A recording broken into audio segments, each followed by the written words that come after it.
네, 안녕하세요. 클라이맥스의 김지윤 선생님입니다.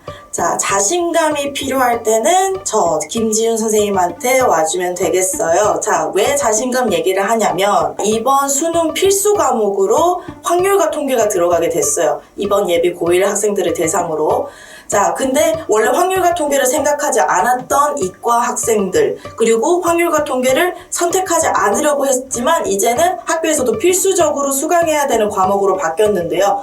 그거에 대해서 걱정을 하고 미리 겁먹고 있는 친구들이 있을 것 같아서 이번에 자신감을 좀 주고 싶어가지고 이렇게 찾아왔습니다. 자, 확률과 통계가 이번에 수능 필수 과목으로 들어가게 됐어요. 여태까지는 미적분이랑 기하와 이렇게 세 과목 중에 한 과목을 선택하는 거였는데요. 이제부터 수능 필수 과목이 되면서 학교에서도 꼭 들어야 되는 과목이 되었고, 미리 중등이랑 고1 과목에서 미리 겁먹고 있는 친구들도 많을 텐데 그렇게 어렵지는 않다라는 거 좀 캐치하고 자신감 가지면서 넘어갈게요.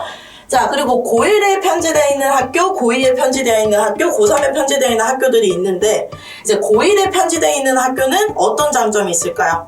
미리 경험한다. 그리고 고1에 있는 공통수학 1의 경순조 과목에 연계를 시켜가지고 조금 더 머리에 기억에 남아있을 때 배울 수 있다라는 장점이 있을 거고요. 뭐 단점으로 얘기하자면 너무 일찍 배워놔서 수능 볼 때는 다 까먹는 게 아닌가라는 걱정을 하는 친구들도 있을 겁니다.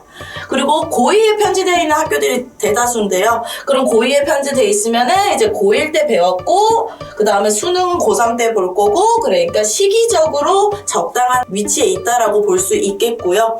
그렇지만 또 상대적으로는 아까 고1이랑 비교를 했을 때는 수능 준비보다는 내신 준비에 좀 초점을 맞추고 싶은 친구들한테는 조금 시기적으로 늦은 느낌도 있을 거고요. 또 1년 뒤에 고3이 되긴 하지만 그 사이에 다른 암기 과목이나 다른 과목을 준비를 하다 보면은 또 어느 정도 까먹을 수도 있다라는 단점도 보이겠습니다.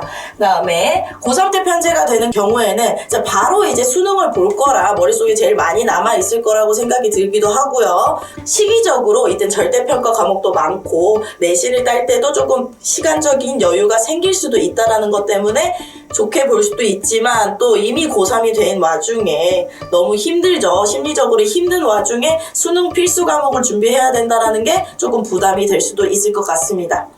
자, 그리고 우리가 앞에서 배웠던 중등의 변호해소와 확률과 공통수학 1에서의 경순조랑 연관을 지어서 중등, 고1, 고2 이런 순으로 계속 빌드업을 해 나갈 건데, 중학교 때 배웠던 거랑 크게 다를 게 없어요. 좀 추가적인 내용이 조금 들어갈 뿐이지 난이도적인 면에서 별 차이가 없으니까 지레 겁먹지 말고 조금 더 지켜봐 줬으면 좋겠습니다. 그리고 공통수학 2에서의 집합과 명제랑도 어떻게 연계를 하면 풀 수 있을까?